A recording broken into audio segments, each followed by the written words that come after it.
Hey guys, thank you very much for মুস্তাফিজের show টি-20 বিশ্বকাপ নিয়ে চলমান উত্তেজনার মধ্যেই এবার আলোচনায় এসেছে রোহিত শর্মার একটি লাইভ বক্তব্য। রোহিত শর্মা তার অফিসিয়াল ফেসবুক পেজ থেকে লাইভ এসে বাংলাদেশের বিশ্বকাপ অবস্থান নিয়ে কড়া ভাষায় কথা বলেন। লাইভে তিনি বলেন, বাংলাদেশ যদি ভারতে খেলতে অস্বীকৃতি জানায় তাহলে সম্পর্ক ও সহযোগিতার বিষয়ে কড়াকড়ি অবস্থান নেওয়া হতে পারে। বাংলাদেশ যদি ভারতে খেলতে অস্বীকৃতি জানায় তাহলে বাংলাদেশিদের কোনো রকম আর চাল ডাল টাকা দিয়ে সাহায্য করা যাবে না। না খেতে পেলে সব ঠিক হয়ে যাবে বাংলাদেশিদের। এই বক্তব্যের পর সামাজিক যোগাযোগ মাধ্যমে তীব্র প্রতিক্রিয়া দেখা যায়।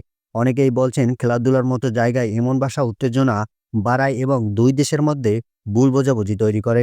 আবার কেউ কেউ বলছেন, আবেগের মুহূর্তে দেওয়া কথা যাচাই না করেই ছড়ানো হয়েছে। বিশ্লেষকদের মতে আন্তর্জাতিক ক্রিকেটের সিদ্ধান্ত আসে আইসিসি বোর্ড ও সরকারের আলোচনার মাধ্যমে। কোনো ব্যক্তিগত লাইভ বক্তব্য দিয়ে রাষ্ট্রীয় বা ক্রীড়ানীতি বদলে যায় না। তাই এ ধরনের বক্তব্যের সত্যতা, প্রেক্ষাপট ও ভাষা সবই যাচাই করা জরুরি। এখন প্রশ্ন একটাই, আপনি রোহিত শর্মার এই বক্তব্যকে কেমনভাবে দেখছেন? অবশ্যই কমেন্ট বক্সে কমেন্ট করে জানাবেন।